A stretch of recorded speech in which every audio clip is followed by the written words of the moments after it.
Good day everybody, iSleep here, and in today's video we'll be diving into the best ways to build guns for multiplayer. Because if there's one thing I hate, it's seeing bad builds on guns being recommended to others.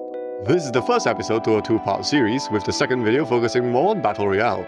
Quick disclaimer, this guide covers general weapon builds, so keep in mind that some weapons may have unique setups and attachments that don't follow these guidelines.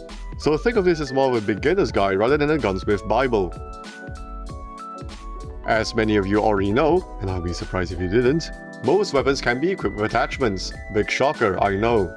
Each attachment offers a specific benefit, often but not always balanced by a certain downside. You're also limited to a maximum of 5 attachments, so it's essential to choose wisely to get the most out of your weapon. And in some cases, the wrong attachments can ruin a perfectly good gun. And believe me, I've seen plenty of those. Attachments can generally fall into 4 different categories: good, bad, situational, and mandatory. Good attachments are exactly what they sound like, attachments that you usually want to equip because they provide significant benefits with minimal drawbacks. Examples of these include the granulated grip tape, which greatly improves bullet spread accuracy with only a minor penalty to ADS movement speed. The tactical suppressor provides concealment with just a small increase to ADS time, and the extended mags, increasing magazine capacity with a minor mobility reduction on most weapons. Bad attachments, on the other hand, should generally be avoided, as they either cause too much harm to the weapon and/or provide very little benefit. Examples of these can include the stippled grip tape, which is the granulated grip tape's inbred cousin, harshly reducing bullet spread accuracy in exchange for only slightly faster handling. The strike foregrip offers very negligible improvement to recoil and bullet spread accuracy at a heavy cost to strafe speed. And the headshot slow perk. This perk does literally nothing, as it's only exclusive to snipers, which makes it as bad as it sounds. Headshots are already hard to achieve as is, and if you do manage to get a headshot on a sniper rifle, the enemy's gonna die anyway, making the whole point of this perk completely redundant. Next are the situational attachments, which are hit or miss, performing poorly on some weapons but excelling on others. This can be due to having different stats on some weapons, or due to how impactful the attachment's benefits are on some weapons. Examples of these include the light suppressor, normally a poor choice on most guns, but a top tier attachment on most of the sniper rifles like the DLQ and the Locust, as they aren't affected by damage range. The disable perk, not useful on ARs and SMGs, where its leg shot slowdown effect is ineffective. However, it's a fantastic option on LMGs, where the slowdown effect applies to the entire body. And we have red dot sights and holographic sights, usually only worth using on guns with bad iron sights, like the Lapa and the Krig 6. On other weapons is usually a waste of an attachment slot. And finally, we have the mandatory attachments, which are usually exclusive to certain guns and are essential for those weapons to perform optimally, as not using them is the equivalent of taking the tires off your car, a stupid idea. In most cases, these are the attachments that directly improve the weapon's time to kill by altering the damage and/or the fire rate. The best known examples are the large caliber ammo on the HVK-30 and the rapid barrel on the BP-50. With about 100 weapons in the game, we can also categorize them into different gunsmith styles based on their available attachments. The most common gunsmith style is the modern warfare style. This is considered the most balanced, as most of the attachments come with a semi-noticeable downside. Weapons in this style typically feature simpler attachments, with very few drastically altering the performance. The Modern Warfare style allows for a wide variety of playstyles thanks to its diverse range of attachments, each tailored towards different stats. However, creating a pure bonus build is much more challenging, as you always have to deal with some kind of downside. Examples of weapons in this style include the Odin, the DRH, and the QQ9. Next is the Black Ops Gunsmith style. Weapons in this category tend to have mediocre base stats, but this is more than compensated by having some of the most efficient attachments in the game, offering significant benefits with minimal drawbacks. This style of gunsmith encourages a more aggressive playstyle, as the attachments greatly enhance mobility and handling.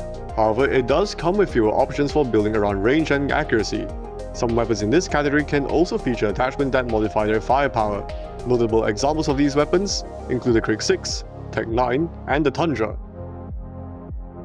The final gunsmith style, and the most recent addition, is the Vanguard Gunsmith. This is basically what happens if you take the Black Ops Gunsmith and nuke whatever balance it had from orbit.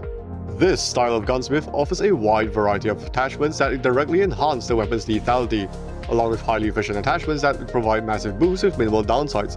But unlike the Black Ops Gunsmith, the Vanguard Gunsmith offers the same diversity as the Modern Warfare Gunsmith, leading to some of the most overpowered weapons we've seen in the game's history.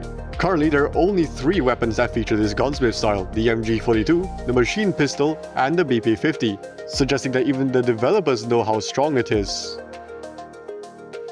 Now that we've covered the essentials of attachments, how do we go about building your gun? Now, the most important thing that you need to remember is that the best combination of attachments largely depends on your playstyle and the weapon type. Because much like in real life, it's better to enhance what you're already good at, rather than trying to force yourself into being something that you're not.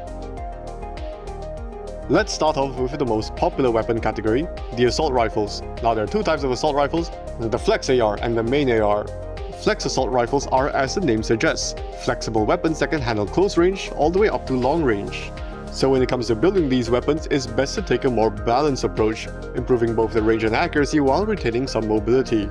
For an example build, we'll be using the DRH, starting off with its mandatory attachment, the 25-round OTM mags. This helps to improve the weapon's damage multipliers, resulting in a better overall time to kill. Next, we use the Ranger barrel and the mono suppressor, which helps to greatly improve our range, and the suppressor keeps us off the minimap whenever we fire our gun, therefore improving our long-term survivability. Then we have the granulated grip tape for better bullet spread accuracy and the nose stock for mobility and handling. Main ARs, on the other hand, are mid to long range weapons. So when it comes to building these guns, it's better to prioritize less on mobility and handling and more so on range and accuracy. For our example build, we'll be using the LK24. Starting off with the Ranger barrel and the granulated grip tape for better range, BSA and recoil. Next we have the tactical suppressor for concealment, the 50-round mags for larger ammo capacity, and since the LK has pretty bad iron sights, we'll be using the red dot sight. When it comes to building for SMGs, it's better to focus more on mobility and handling while also improving the range, since SMGs are more focused on close to mid-range, with more frequent skirmish gunfights, meaning that you'll have to react quickly. In this example build, we'll be using the CX9, starting off with the CX38S barrel for range and concealment, the CXFR stock for mobility and handling, the CX9 Ace grip for better bullet spread accuracy, the 50-round mags for the largest mag size possible, and the sleight of hand perk because the CX9 has a unique sleight of hand perk that greatly reduces the reload time much more than other weapons.